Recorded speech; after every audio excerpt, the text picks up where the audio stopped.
Good morning, folks. This is lecture 2 of week 9, and I'm planning to do two problems today. One of them involves a spherical joint or a ball socket joint, and the other one involves a universal joint. Now, these are coming from chapter 10 and chapter 13 of the book. So, the very first one that I want to do is a telescopic mechanism like that. So you have two rods inside of each other, sliding up and down, and this bottom point is attached to a ground, for example. It's a fixed point and it's a ball socket joint. Okay, and the end of this rod, the end of this inner rod, is supposed to traverse a given curve. So in here, we will see that there is going to be a spherical joint, there is going to be later on a prismatic joint, and point uh, a point curve joint. However, there is an issue that has to be taken care of, and that is even if you did what I just said, this whole shebang can rotate or spin about this axis. So that must be accounted for in uh, something tricky that we're going to be doing. All right. So some information is given here, but these are really dimensions don't matter here because the process is going to be explained in detail. Now, the second problem that I'm going to be doing is a universal joint. So, universal joints are gadgets that transfer the motion from one direction into another direction. And if one of the input shaft, for example, turns at a constant speed, omega, the output shaft will also turn, but not at a constant speed. Okay. However, one can write down that the ratio between the input and output uh, angular velocities uh, is given by this expression. So you can see that it tells you what the output angular velocity is in terms of the input and angular velocity uh, times cosine of omega. Cosine of gamma. Gamma is this angle between the two shafts. So uh, notice that these are I mentioned that if the input shaft turns, the output shaft also turns, but not at a constant speed. However, the maximum speed that it rotates is coming from that expression. Okay, for example, if the input shaft turns at 60 RPM and the angle between these two axes is 30 degrees, the output shaft turns, but the maximum value of it is going to be in this range, okay, in this range. So it oscillates, let me put it this way. This output shaft uh, will create a a velocity profile which is not constant, but it varies between 52 RPM and 69 RPM. Okay, so once again, constant input, non-constant output, but the maximum and minimum values of that non-constant output are given by that expression. Okay, all right. Now, in order to do that, I will create some orientation geometries here. So this is going to be one of the shaft. This is going to be the other shaft, and the pin. It turns out that you can model the pin, but the pin doesn't play a role here as far as transferring the motion and information that numbers is concerned. Okay, of course, the pin must be there in order to connect these two together. However, if all you want to know is motion to be transferred from here to there, maybe you don't care about the pin itself. And in fact, you can model universal joints by just two directions, really. We're going to be talking about this thing when we get down to making it.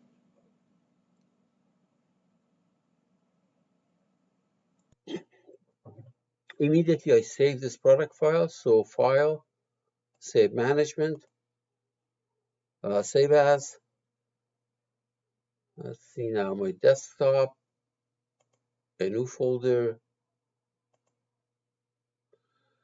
and I'll call this thing telescopic mechanism. It's not a telescope really.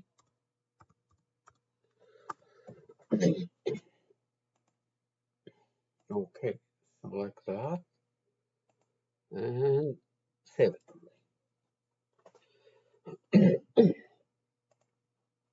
All right, so let's insert the, let's first do the, the ground. The ground, now what I mean by the ground is that path plus a point down here. How about that? So let's go ahead and make a insert a new part in there. I'm going to call this thing the ground. Right click properties, ground, and ground.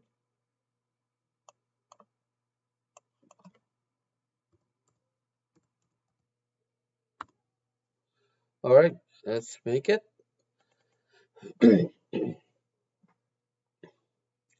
Okay, first a single point at, for example, 0, 0, 0. The location is not important, but I'll use the global origin right there. You can see that there's a point over there.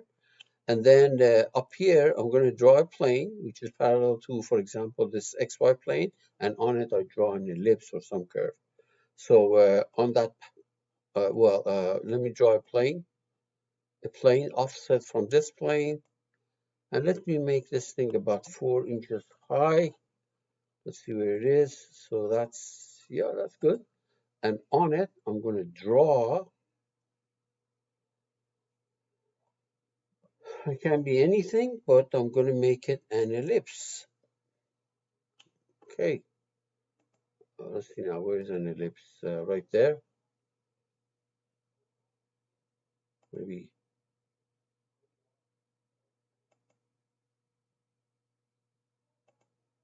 something like that.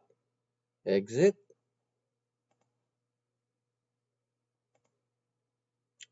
Okay, so you can see that it is like so.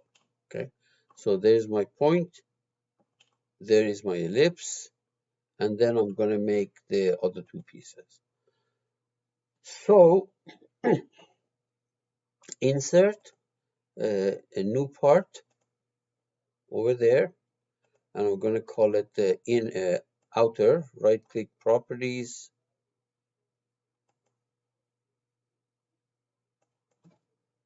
Outer. And outer.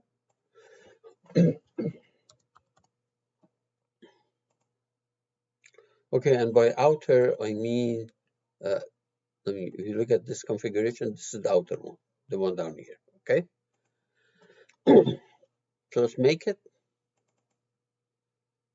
So on a convenient plane, on that horizontal plane, I will sketch a little circle, like so. And because it's hollow and the other guy, we wanted to slide on it. So exit. And let's pad it. Pad it. Okay, so let me move this thing. Like that. Now, for a reason that may not be obvious to you right now, I'm going to make a point way down here because at some point, I'm going to coincide that location, that point with this point.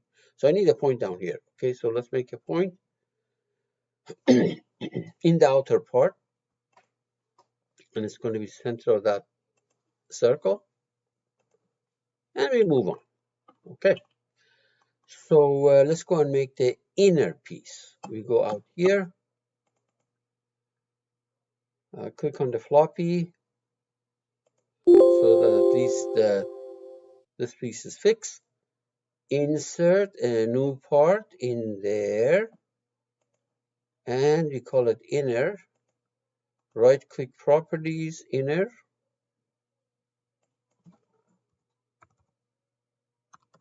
inner, and inner. Well, let's make it. Double click. Okay, so on a convenient plane, on that plane, or any other plane that you like, I'll use sketch, a circle that size. So why don't I just project that guy? There we are. Exit. Okay, and then pad it. Let's see. Yeah, okay, make it a little bit longer. That's easy to do. I just mirror extend it. Hopefully, this guy can reach all the points in this ellipse. Actually, it looks like I maybe want to make it a little bit longer. Good. Yeah. Okay. Now, once again, because eventually I want to put the end of this inner piece on that ellipse. I need a point there. So let me make a point, and it is the center of a circle, and that circle in this inner part, we created a point right there.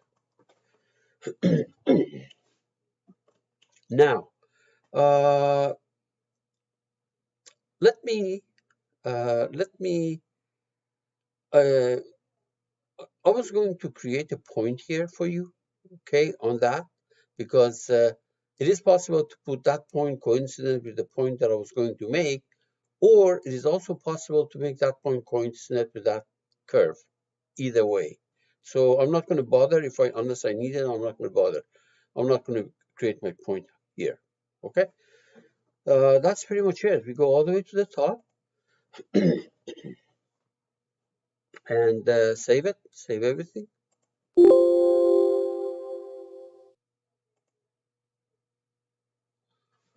Let's assemble. So first thing I'm going to do is I'm going to what is it? Anchor this ground. Okay, the ground, remember, is an ellipse and that point. Okay, so let's anchor that here. Good, it is anchored. And don't worry about the fact that the anchor is put up here, not at that location. It doesn't matter. These are both same part. Okay. All right, good. Let's move these things apart. So I'm going to move that guy, translating direction X, and fine. Why don't we first, let me also move this. Let me also move this. Okay. I want to make a prismatic joint between these two. So I need axis to axis and a plane to plane. As far as the axis to axis is concerned, it's very straightforward, that line and this line. As far as the plane to plane is concerned, while I have this thing, I can make that plane coincident with that plane, okay? Or I can make the angle, vertical angle of that plane and any other vertical plane of this to keep the same. I can use the angle constraint, or because of the way things are, uh, uh, uh, coincident plane will also do the job. Okay, so update. This eventually becomes a prismatic joint. Good. It is a prismatic joint, but right now there are no joints, just constraint. And then I want to take this point and put it at that location. So coincident between, let me check that. That's a hassle. This point and that point. Update. Good. And finally, I want to take that point and put it on this curve. So coincident between this end point and that curve, and update. Good. So it's the kind of thing that I can check right now. If I go to move toolbar, manipulate icon, and say, okay, let's move, for example, let's move this piece in the x direction, and keep the constraints active right there. See that? with respect to constraint. So if I move it, you see it stays on that, and this guy telescopes up and down. So on surface, it looks like we're good. Let me cancel that. All right, save everything. And now we're going to go to DMU kinematic, digital markup DMU kinematics, the other way around. Okay, so let's get the magic wand. Here's the magic wand. New mechanism number 1, auto create. We say okay. So let's see what we got here. Definitely we should have a prismatic one. We have a spherical one down here, and it is possible for us to have another joint, perhaps another spherical joint up there. I'm not sure. Let's figure out. Yeah, 2 spherical joints. One is between the inner and the ground, and that's when I put this guy on that curve. That I don't want, because if it stays like it is, it's not going to move. So I'm going to delete that. However, don't delete the children. However, I want the spherical point joint at the very bottom, so that this outer tube can actually hinge about that. And a prismatic one, we know it goes up and down. One more thing, I need, notice that degree of freedom is 4. If I do a point curve joint, there's my curve, there's my point. Incidentally, if you had created a point here, done point, then you would have to hide that point and then select this probably. Notice that the degree of freedom is 2. In principle, it should be 1. The problem is that this whole thing, that guy and this guy, which is now prismatic, can actually spin about that axis, because this is a spherical joint, ball socket joint. Up here is a point curve joint. It is point curve, can still spin about that and be point curve. The question is, how do you get rid of that? How do you get rid of that 1 degree of freedom? There are many ways of doing it. This is how I'm going to do that. And there is a description of what my plan is right there. To eliminate the persistent degree of freedom, before you create, one way of doing it is create a point surface joint. But a point surface joint requires the point to be on the surface. So before you create that point surface joint, make sure that you create a point in the, for example, the inner part, which happens to lie on the plane, on a plane of the ground. And how do I do that? Notice what I'm saying. Create a point in the inner part, which lies in a vertical plane, for example, of the ground. The question is, how am I going to do that? So let's go back here. We're going to go to we're going to go to the ground. Okay, we're going to go to the ground. How do I do that? I'm sorry, we're going to go to the inner part right there. I am in the inner part right now. See, I double click on this. I'm in a part. I'm going to create a point on a plane. The question is, which plane? So I go to the ground and a vertical plane of it, not XY, vertical plane. Either this or the other guy, it doesn't matter. And this creates a point anywhere you want. This point is in the inner part, but it happens to be on the XZ plane of the ground. Okay, now go back to your DMU and create a point surface joint right there. Point surface. See that? Point surface. It says, what is the surface? Well, it's that plane that I used. It was XZ plane of the, I can't remember whether it was YZ or XZ. Oh, I'm pretty sure it was YZ. That point that I created was actually in the YZ plane. There is the surface, and the point is going to be from the ground. I have it here. You can do it either from the tree or just literally point it, select it. Oh, where is that point? Not this one. This guy.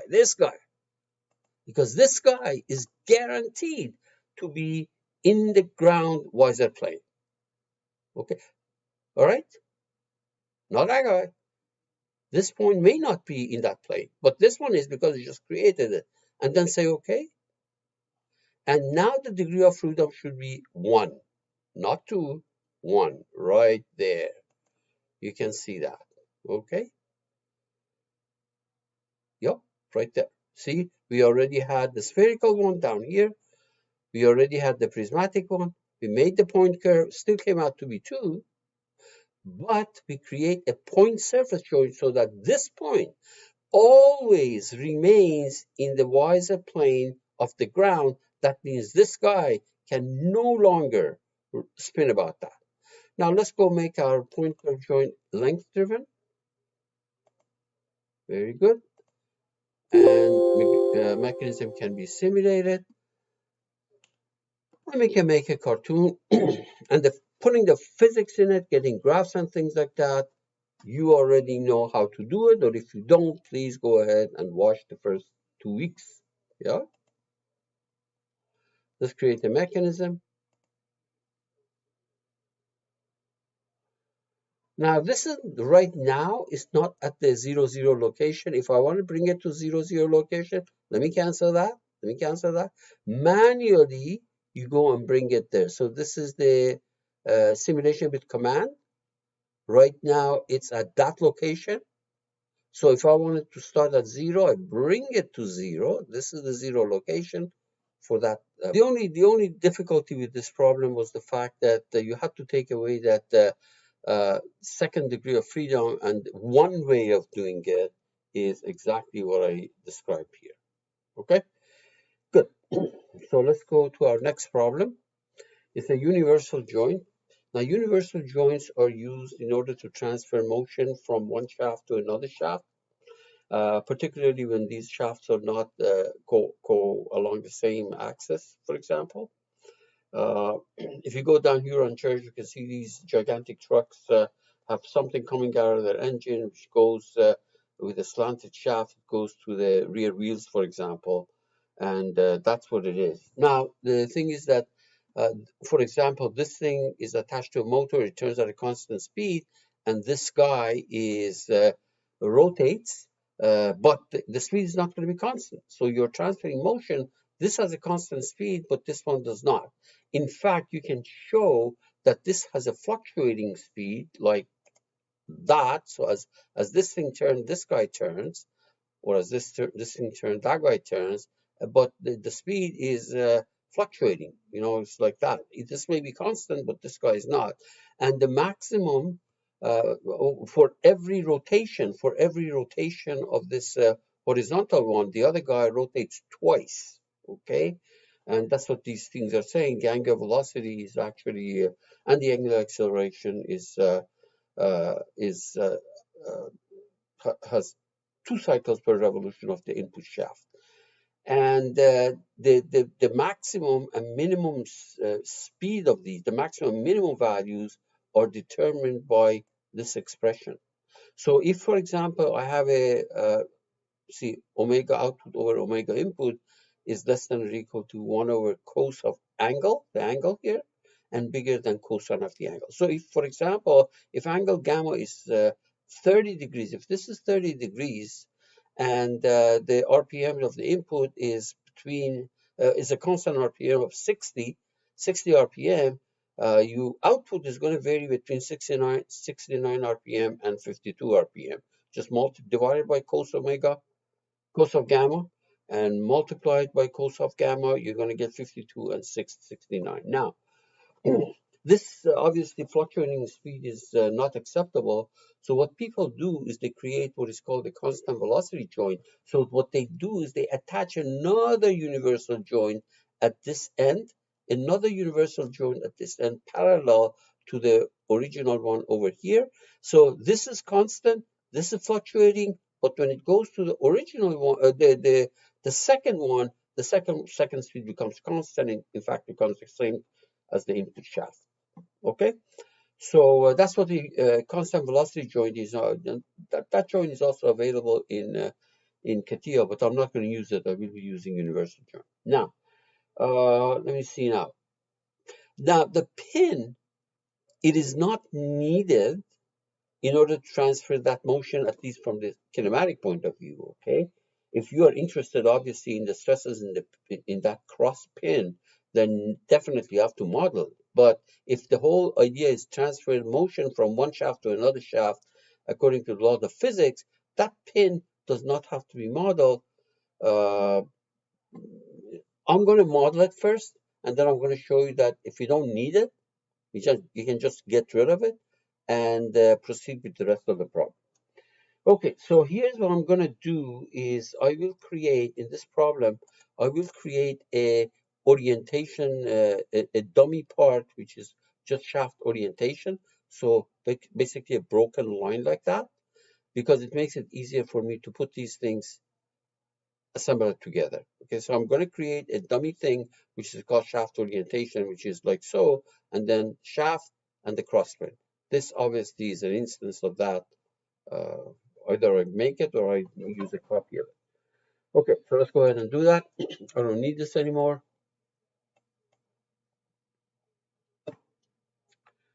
Let's start with the product file.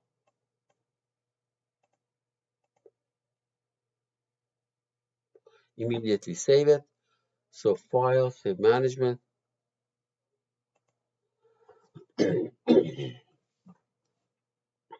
Save as on the desktop. New, let's see, a new folder. Let's call it Universal.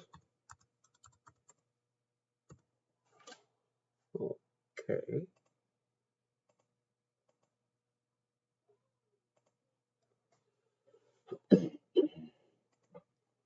So I'm going to insert my first part, which is the orientation geometry, orientation direction.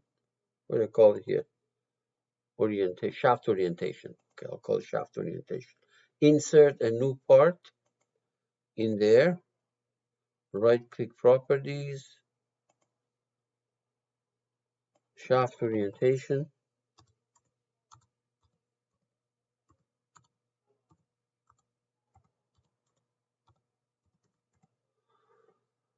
Too much typing, so I'm going to copy and paste it. Right click copy and paste it down here.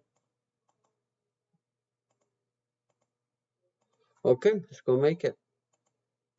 Double click on that vertical plane. I will sketch pretty much a broken line like that.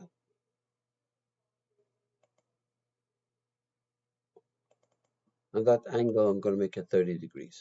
So dimension between this and that, 30 degrees.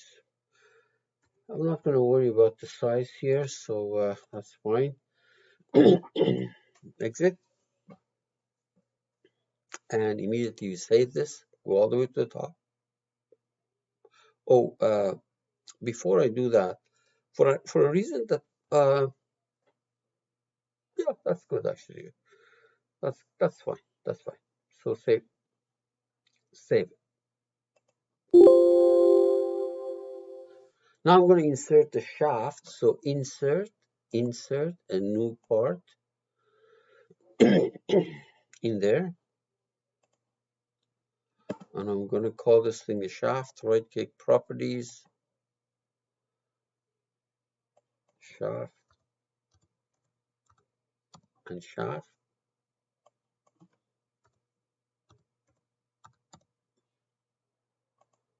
We make it. Double click on this. So here's how I'm going to do that. On that vertical plane, I will sketch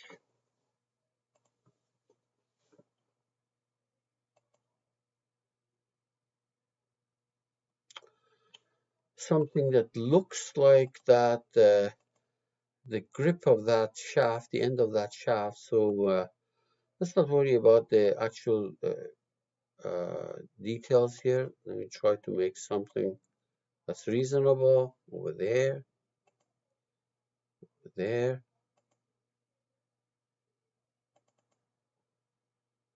Okay, let's clean it up.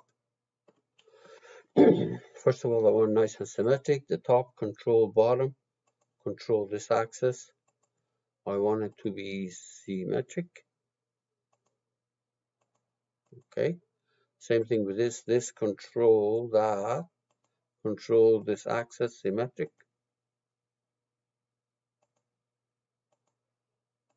Okay, good. And am I happy with this? Yeah, why not? Sure, I'm happy. Okay. Exit. All right, and then pad it. Mirror extent. Maybe make it 0.3. See how it looks like. 0.2. I think that's good. That's good. Okay. Now on that top face, I want to make these holes because the cross pin eventually is going to go there. Fit it. Zoom in. Let me see how this thing is. Okay, so it looks like that. So I'm going to draw a little circle here. Exit. Okay. We pocket all the way to the end. All the way to last. Okay. And then the actual shaft is going to go on this back face. I will sketch.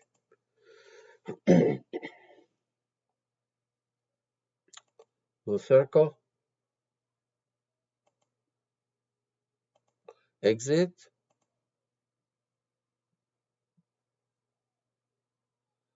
Pad it. Okay. That's good. Now, for a reason that may not be obvious to you right now, what I'm going to do is I'm going to create a point which is exactly halfway between the top circle and the bottom circle. So how I'm going to do that? You do it any way you want. This is how I'm going to do that. Point between, this is between what? I want between 2 points. For the first point, right there, right click, create a point, circle center, that circle. There it is. Okay. For the second point, right click, create a point, this bottom circle. Okay. And it's exactly halfway, and there we are. You do it any way you want. Okay. Now, let's save everything.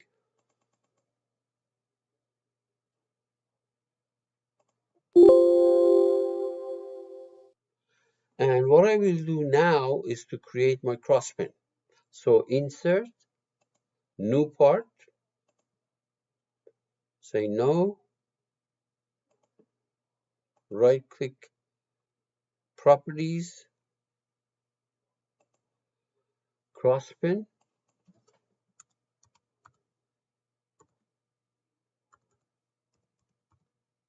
cross pin, cross pin.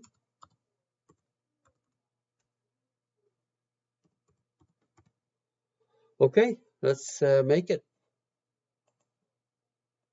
We go here. On a convenient plane, on that top plane, I will sketch a circle that size, but we know how to do that. We're going to project that circle instead. I'll do it. Exit.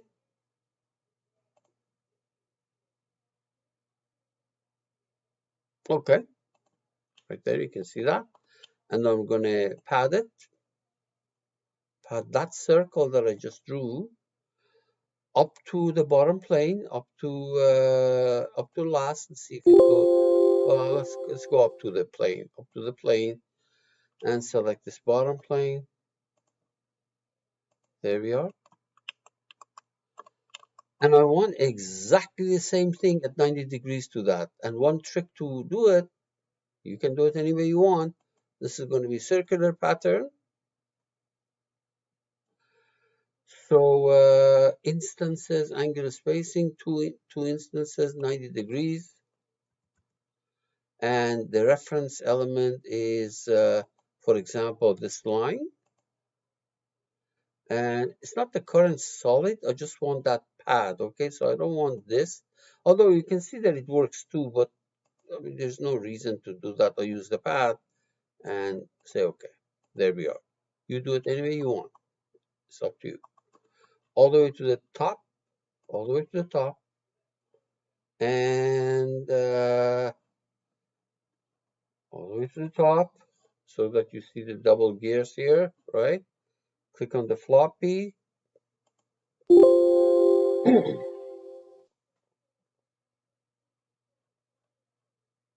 Okay, good.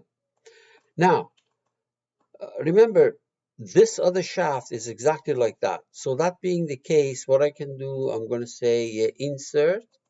After I say it, because I did save it, existing component.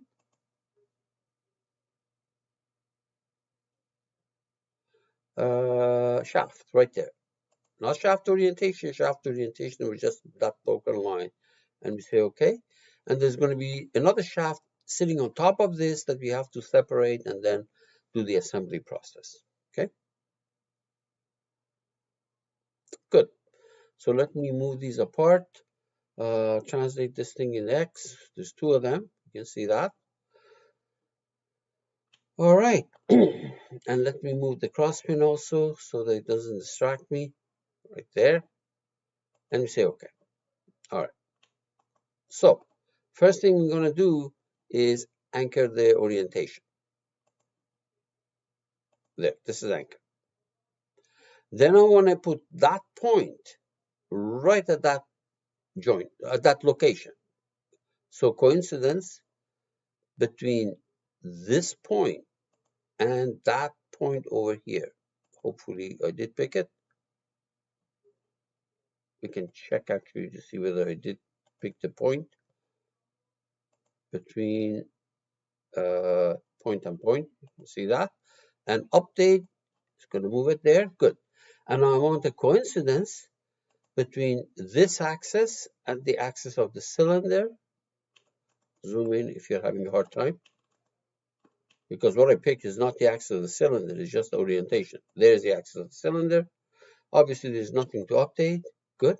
Now I'm going to have to do exactly the same thing on this side. So coincidence? Well, actually, yeah, let me do this. Let me rotate this first of all. Makes it easier if I rotate this thing about that line. Let me turn it. Good. And now coincidence between this axis and that axis, that axis meaning that guy. Very good. And why don't I bring this point and make it coincident with that fellow? So another coincidence between this point and that point. Okay. Update. Good. Okay, let's put the pin in place. Why don't I rotate this thing a little bit so that it doesn't block my view. All right, now let's go take care of the crossfit. Why don't we move this thing closer? Translate in direction X. Okay, good. Zoom in. Coincidence between this axis and that axis. Okay, and coincidence between this plane and the top plane here. Oops, I don't know what I picked. Yeah, this plane, that's going to become a revolute later on. And update, there we are. And now coincidence between this axis and that axis. Coincidence between this axis and that axis, update. Very good. So let's see, actually, why don't we save everything? Why don't we save everything first? Well, click on the floppy, it will save it for you. All right. Let's see if this is working. So we go to move toolbar, manipulate. We do a rotation about that, and we grab this guy and move it. Oh. Remember, this has to be checked. Cancel. Start again. This has to be checked if you want to make sure that the restraints are all taken into account, or the constraints are all taken into account. Rotate about that, grab that guy, and move it. See? That's the way it should be. That's what the universal joint is. Let me cancel that. So hopefully we can do the rest of the problem. Good.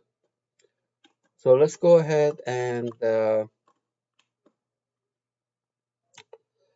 to the digital mockup, DMU kinematics, get the magic wand out, new mechanism, mechanism 1, auto create. So let's see what kind of joints we got. There may be additional joints that we may have to delete.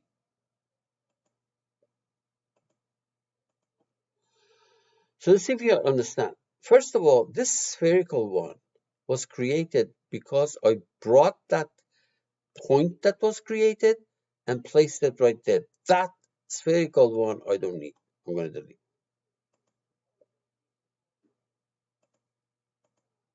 And notice that it doesn't even affect the degree of freedom. So we have we have two cylindrical, two revolutes. Let's check degree of freedom is 1. Let's take the input shaft. This is the input shaft, which was the first one, cross pin and the shaft. Not the cross pin, shaft and orientation. This is the one, right? Shaft orientation right there.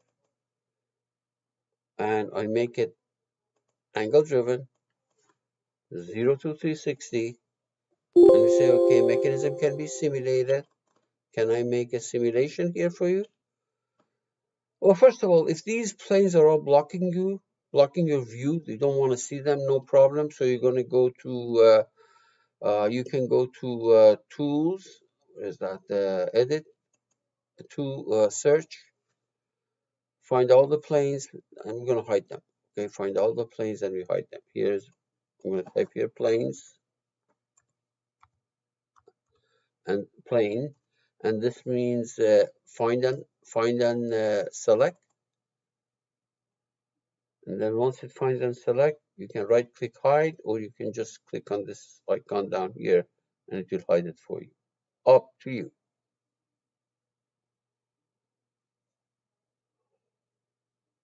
There. This will hide it. Right there. Any sketch that you don't want, you can hide. Any constraints that you don't want to see, you can hide the whole thing. Right click, hide. It's a lot cleaner. Okay. Good. Yeah, we are going to make a simulation here. Mechanism number 1, say OK. And I drag this thing all the way to the end. Insert, change it to anything but 1, and play it continuously. There we are. Now, the purpose of this joint is transfer the motion here to the motion there. But And that's what this crosspin does. But you might say, oh, wait a minute. Okay, I understand what you did, except that you didn't teach me anything new because this stuff we already know. So what I'm going to do is I'm going to say, okay, why don't we get rid of everything that has to do with the crosspin? So this is the crosspin. This cylindrical one is crosspin. I'm going to either delete it. I can deactivate it. I'm going to delete it. Gone. Don't delete the children if you ever need those constraints. And there's another crosspin thing, which is right here. I'm going to delete it. Don't delete the children. So I no longer have something that I can simulate, because we could simulate because that crosspin was there. We took that degrees of freedom away. So if you look at if you look at the joints that you've got right here, let's go through them one by one. Revolute, prismatic, cylindrical, screw joint, uh, spherical joint, planar joint, rigid joint, point curve, slide curve, roll curve, point surface. This is a constant velocity joint that I said I'm not going to. Oh, universal joint. Sorry, universal joint right there. This one we're not going to do. This is the one that is constant velocity joint. So basically two universal joints put together, and we have done these other two. This is a gear and this is a rack. So here's a universal joint, and look at what it says. It says, okay, let me cancel that. Try it again. It says, okay, spin one direction. Here's spin one direction. The spin two direction. Here's spin two direction. We say okay. Notice that it can be simulated now. So let's try it. Let's try another one.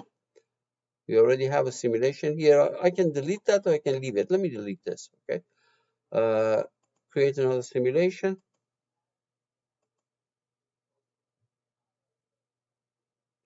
Drag it. Notice that that pin does nothing. As a matter of fact, I can hide it. Drag this. Insert. Rewind.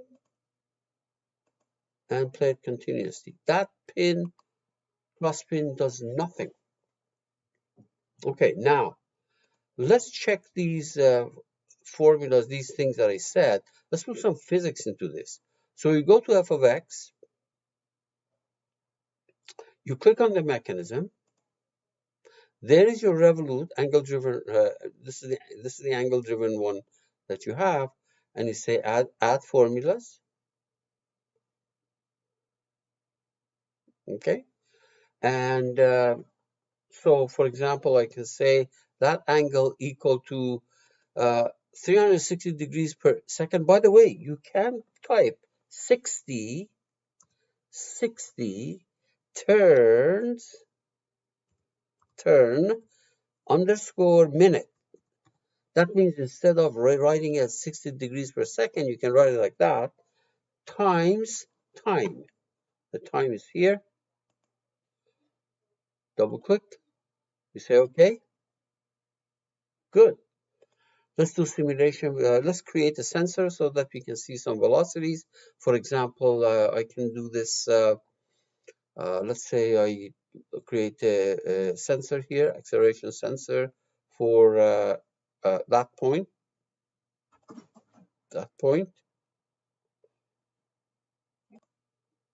Okay, so let me select this corner point. Let me see if I can find a. Oh, not mechanism one. Oh, wait a minute. Selection point, right? For the reference product, I use the orientation shaft. Yeah, and for the point, I select this point. We say okay. Now we're going to go and do simulation with laws over a 1 second interval, not 10 seconds, 1 second. Activate sensor. For example, let's do the, I don't know, maybe the velocity of that point. So speed, Magnitude of the speed, for example, where is that? This angular speed, no, I'm not angular, I'm going to go, well, you can do the angular speed if you want, sure. Angular speed, fine.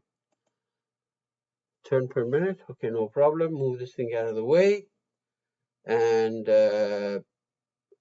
play it. Yeah.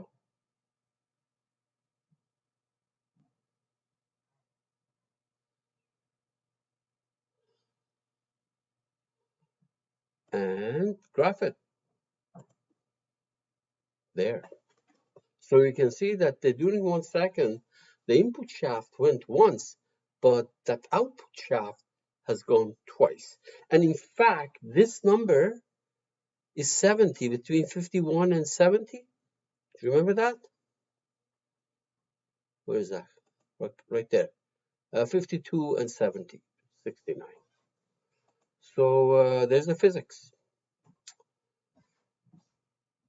Okay, so that's good. Everything went smoothly except for that telescopic mechanism, the location that I wanted to put it at the original. So I had to update the joint, which I didn't like it, but anyway.